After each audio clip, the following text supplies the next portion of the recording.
Our readings are from Rays of the One Light, parallel passages from the Bible and the Bhagavad Gita by Swami Kriyananda. Today's topic, self-effort too is needed. Truth is one and eternal. Realize oneness with it in your deathless self within. The following commentary is based on the teachings of Paramahansa Yogananda. These past weeks, we discussed the need for balancing self-effort with receptivity to divine grace. Both are important in the spiritual life. Passive dependence on grace hasn't the magnetism to attract it. Boastful self-confidence, however, which closes itself off from the higher divine power, is shallow, brittle, and, given life's many uncertainties, susceptible to ultimate failure. There is a story in the Bible that illustrates the need to put forth personal effort so as to draw magnetically on the divine power. The story occurs in the Gospel of St. Luke, chapter 8. But as he went, the crowds nearly suffocated him. Among them was a woman who had had a hemorrhage for 12 years and who had derived no benefit from anybody's treatment. She came up behind Jesus and touched the edge of his cloak. As a result, her hemorrhage stopped immediately. "Who was it who touched me?" Jesus asked. When everybody denied it, Peter remonstrated, "Master, the crowds are all around, pressing you on every side." But Jesus said, "Somebody touched me. I felt power going out from me." When the woman realized she had not escaped notice, she came forward trembling and fell at his feet and admitted before everyone why she had touched him, adding that she had been instantaneously cured. "Daughter," Jesus said, "it is by your faith that you have been healed. Go in peace." Self-confidence and self-effort are necessary, as the ignition of a car is necessary to the motor. Of what use the ignition, however, if the motor itself will not work? Wise is he who recognizes the real power in the universe and guides his life by that supreme power. As it says in the Bhagavad Gita, the 9th chapter, "To those who meditate on me as their very own, ever united to me by incessant worship, I make good their deficiencies and render permanent their gains." Thus, through Holy Scripture, God has spoken to mankind. Om, Om, Om.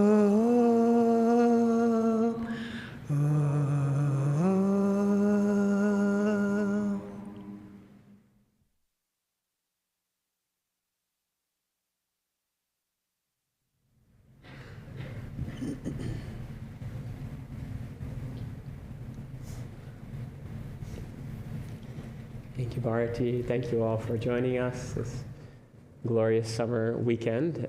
It's a joy to be together. It feels like the kind of summer weekend you could be out climbing a mountain somewhere or relaxing on a beach, but we're equally glad to be together for our Sunday service. My name is Badri. Of course, with me is Swami Lorna and Bharati, and it's always just a joy to come together in this way.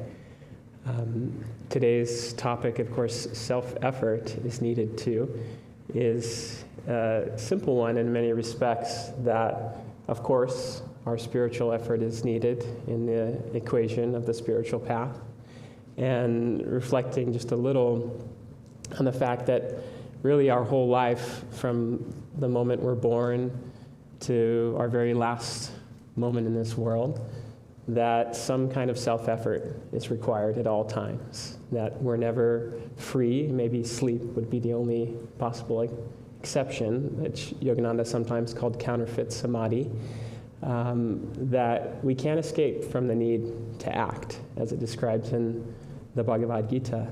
And so there's always this demand on our time and energy that even to go to sleep, for example, or to relax, some form of effort is needed.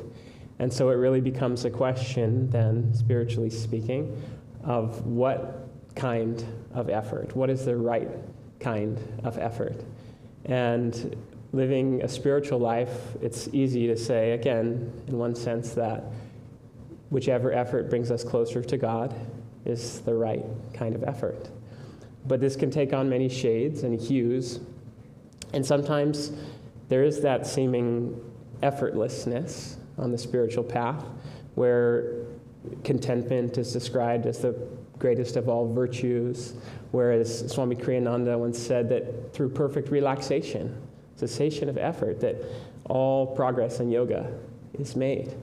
And there's an interesting kind of amusing anecdote from the annals of history. It's hard not to think somewhat cynically, but not wholly untrue, of the phrase, history is a lie agreed upon. But anyway, the history lesson of Alexander of Macedonia, also, or better known as Alexander the Great, in the 4th century BC, when he went to visit Greek philosopher Diogenes, who was a kind of extreme ascetic, a very eccentric sort of philosopher saint. And for one thing, he lived in a big ceramic tub. And kind of like, take that what you will, kind of like St. Francis. I was looking at his life. Diogenes was born into a wealthy family, and he renounced everything to be a beggar, kind of like Francis. But in his philosophy, where the term cynicism was coined, he just wanted to live a life of pure simplicity. And it showed up in some sort of extreme ways, but he had a certain power and wisdom to him. And so Alexander the Great, this ruler of this massive empire, was drawn to this philosopher and came to visit him and found him outside his tub one day in the morning sunlight.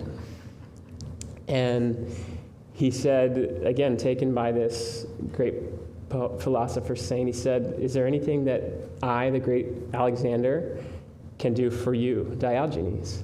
And Diogenes said, "Move a little to the side and let the sunlight come through."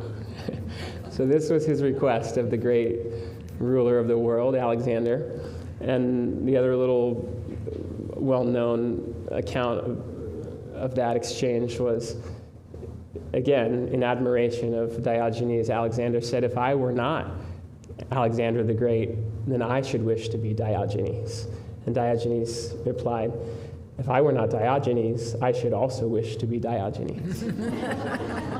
So, perfect contentment, a life of simplicity.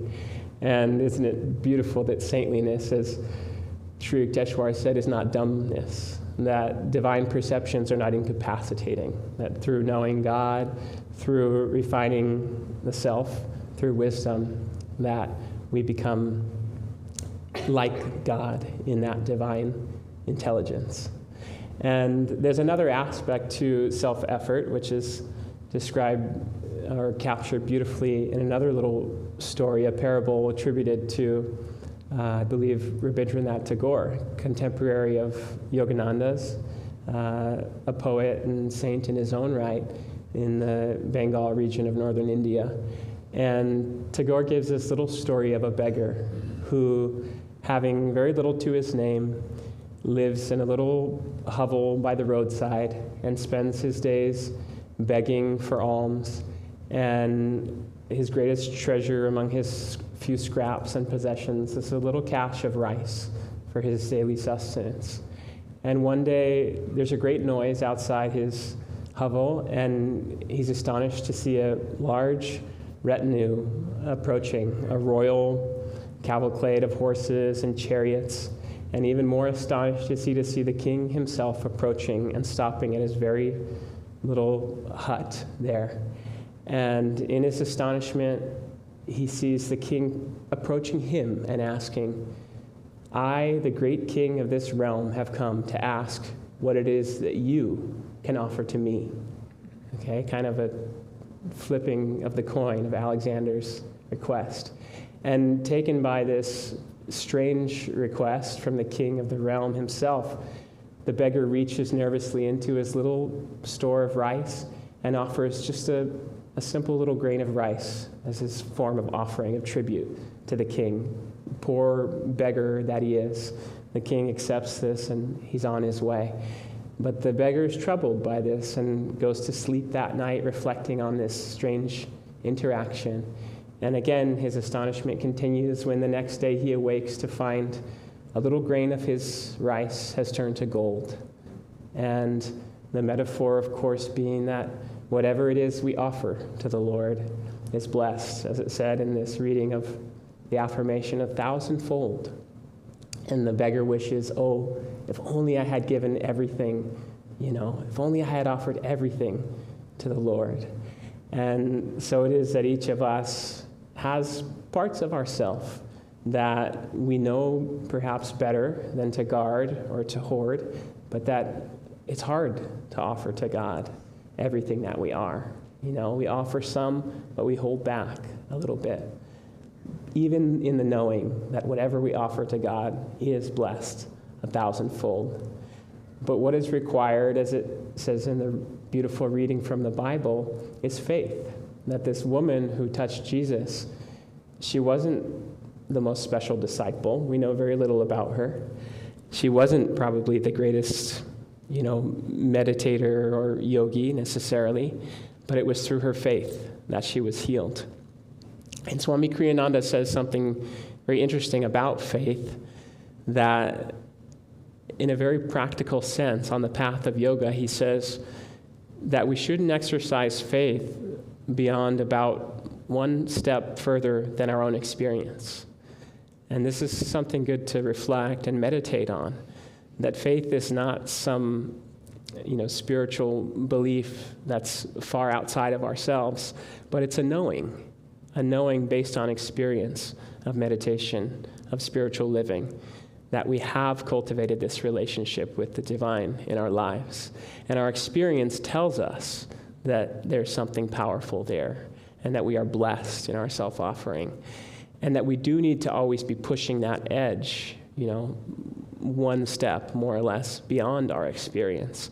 But that to go too far is a folly, off the cliff, beyond our own experience and knowledge of our connection with God.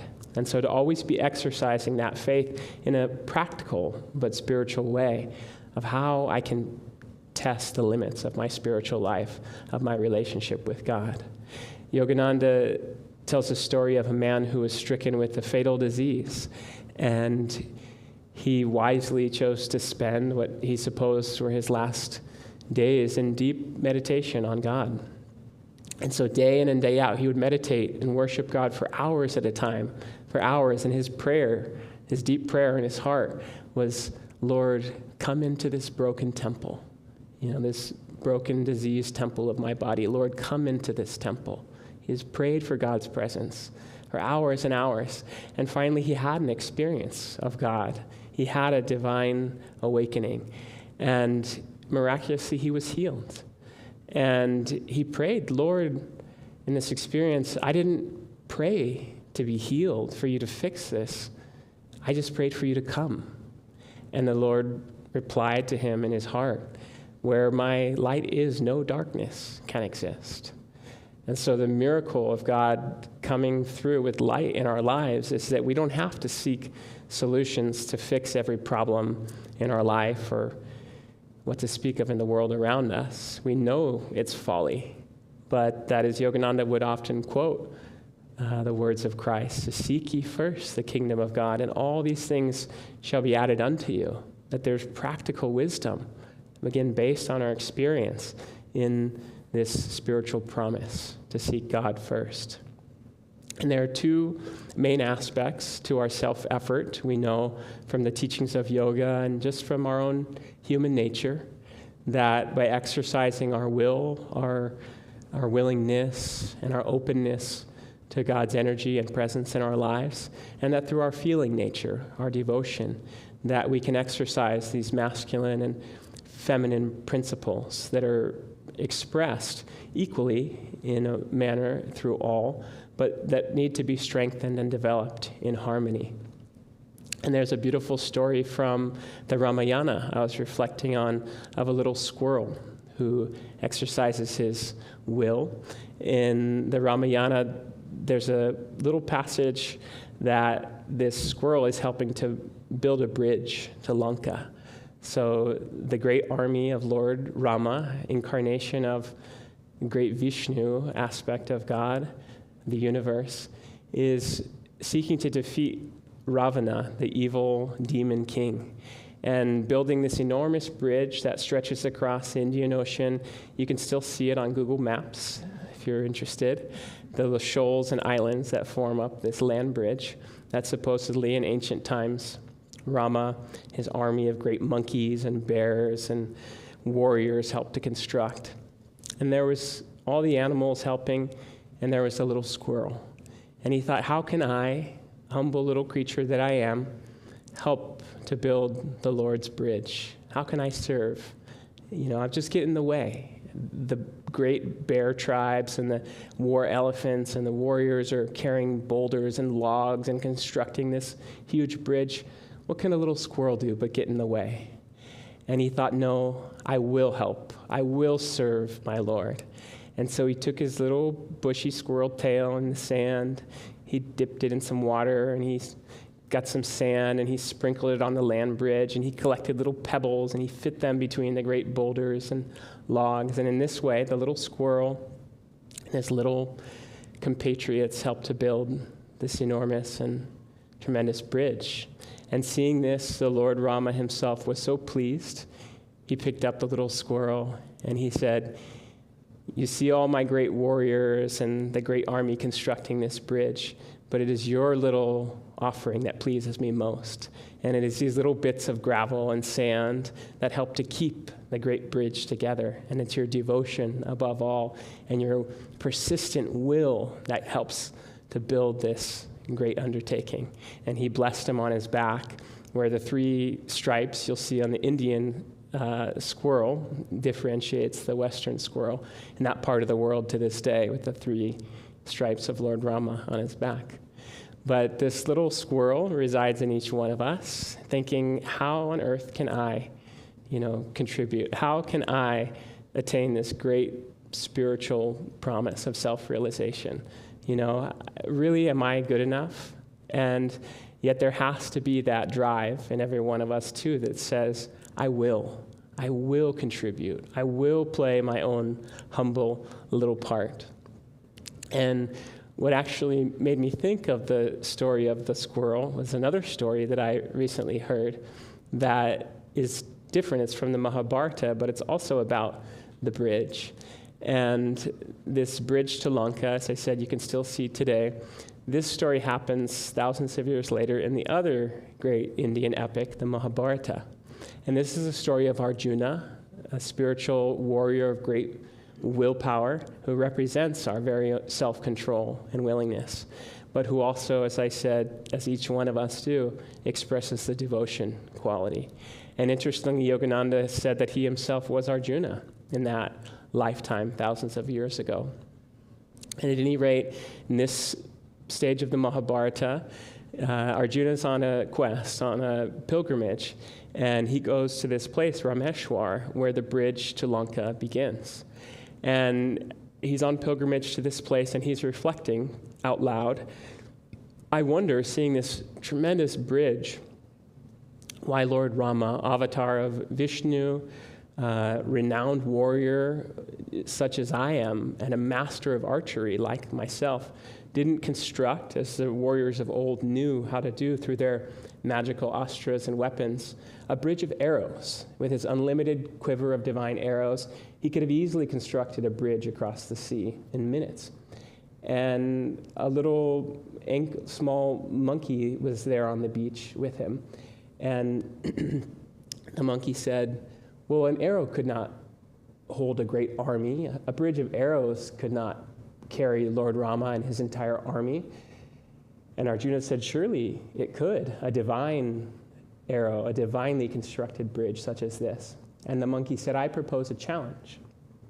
If you yourself are such a great warrior and archer, could you not construct such a bridge that could only hold my weight as a little monkey?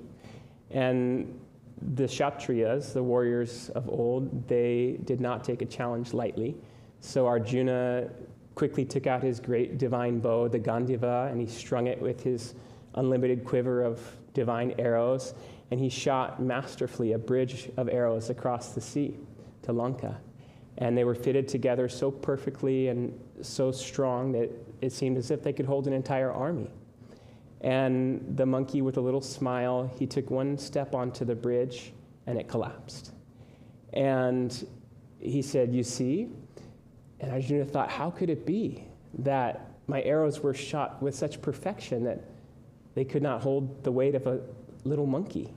And he said, "Once more, I will demonstrate this, and this time I will take my own life." I said that they didn't take these bets lightly, if I cannot construct such a bridge. And again, he shot masterfully. These arrows fitted together perfectly, he thought, without fail, so that they could hold the weight of even this small monkey. And again, the monkey stepped out onto the bridge, and in his shock, it collapsed. And the monkey said, "You see, even a great archer such as yourself cannot succeed in such an undertaking." And at this moment, Arjuna was prepared to take his own life. He had failed in this undertaking, and such was his code of honor.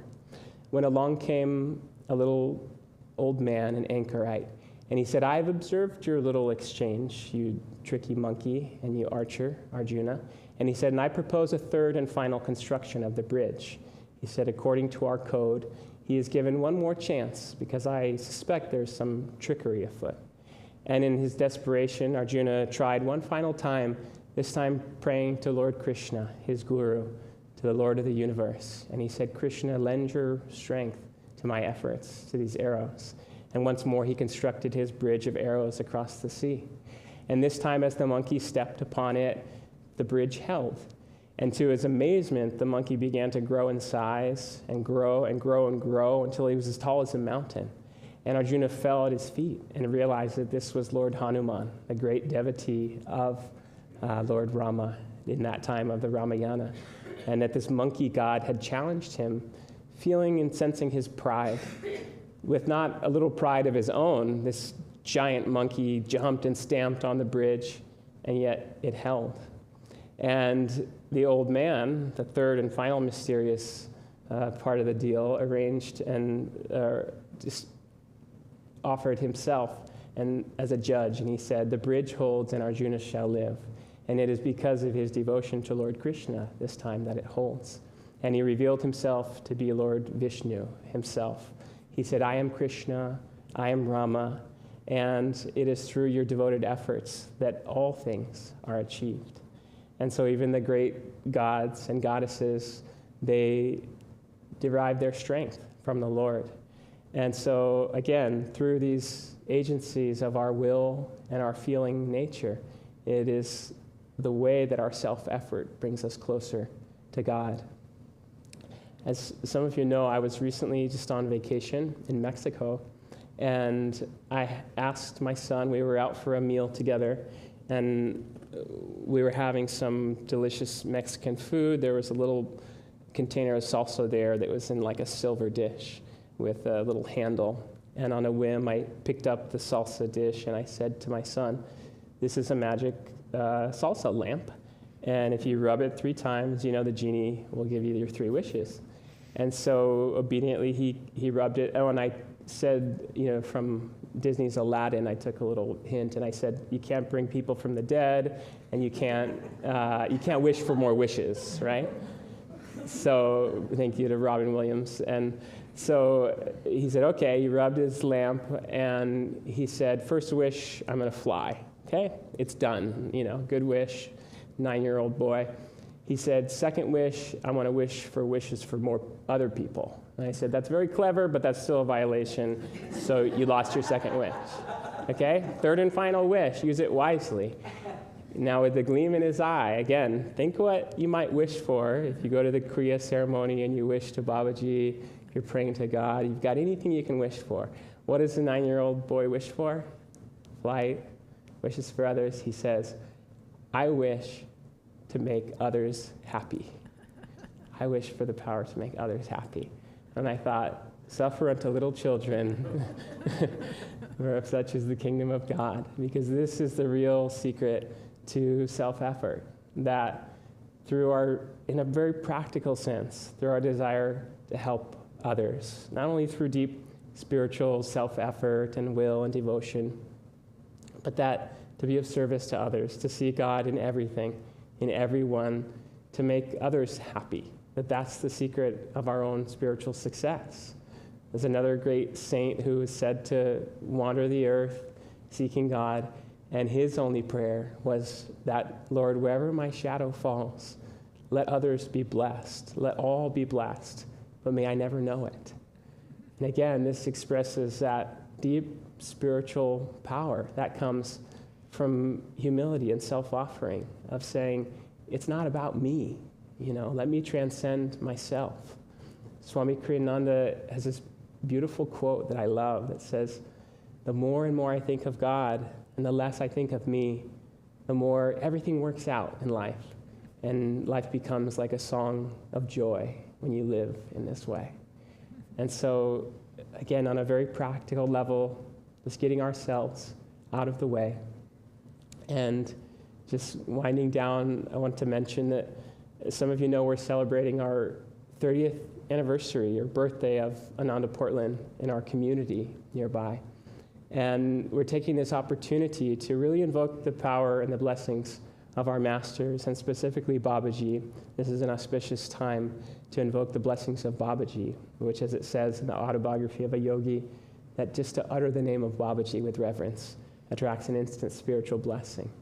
And so on Saturday, in a special program devoted to Babaji and to our masters, we'll just be rededicating our community to this line of gurus and to God as a way to reaffirm that as Yogananda came on the charge of Babaji to the West, not only to spread Kriya Yoga and self-realization, but with the mission of spiritual communities to this end, that not only in our property, as it were, which is very important and dear to us, but that through all of our connections to one another, our relationships, the ways that we serve one another, the way that we seek God in our own home, in our hearts, that this is a divine community, and that we are stronger, and that our efforts towards self-realization are blessed immeasurably by our spiritual community.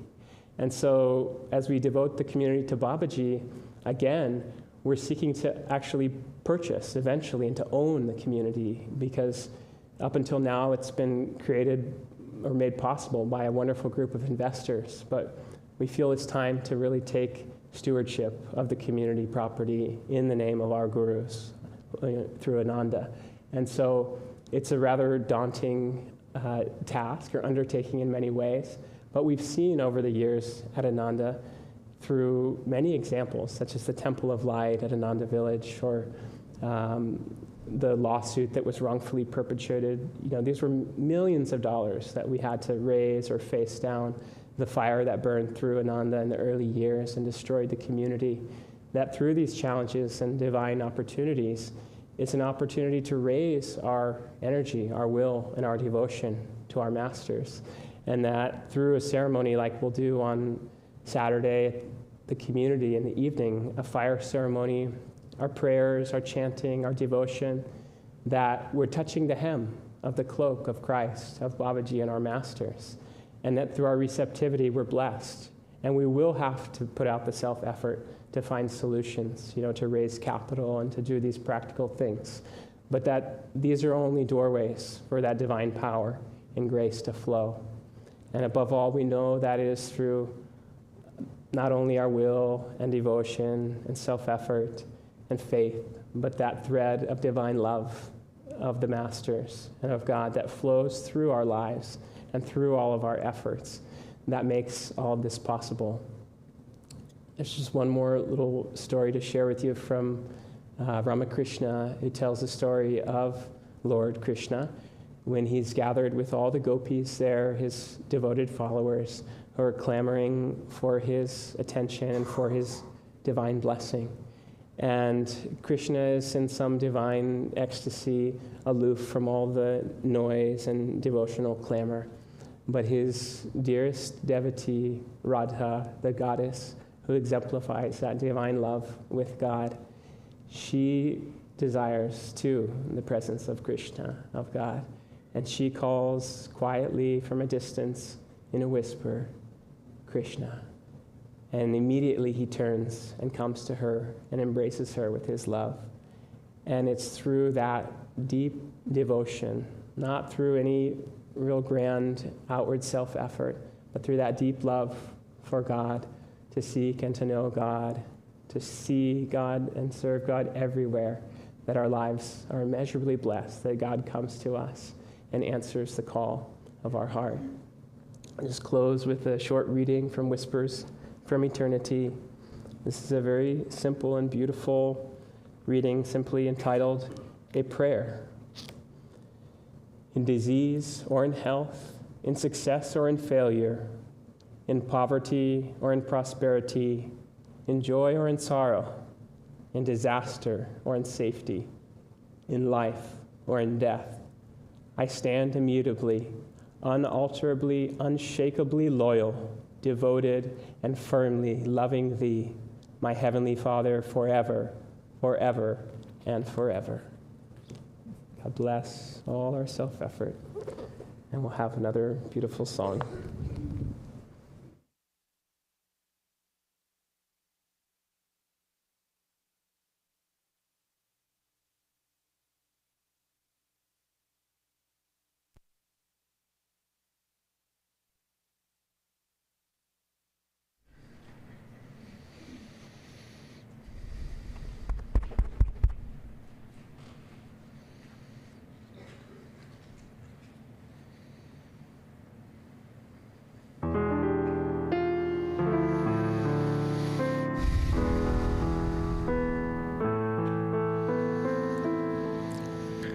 Love is all I know, sun rays on the snow of a winter long, in darkness without song. Oh, my heart's afire, burning all desire, only you remain, and life again.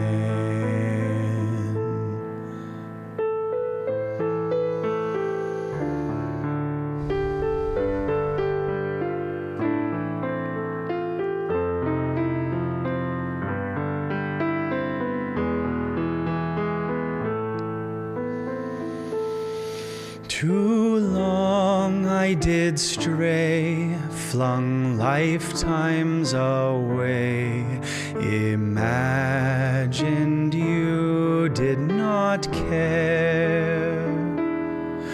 I know now your smile was mine all the while. I listened and love was there. I can't breathe for love, all the stars above call to me, come home. Life's waves all end in foam. Oh, thank you. Only love can heal all the pain I feel. What a fool was I to turn away.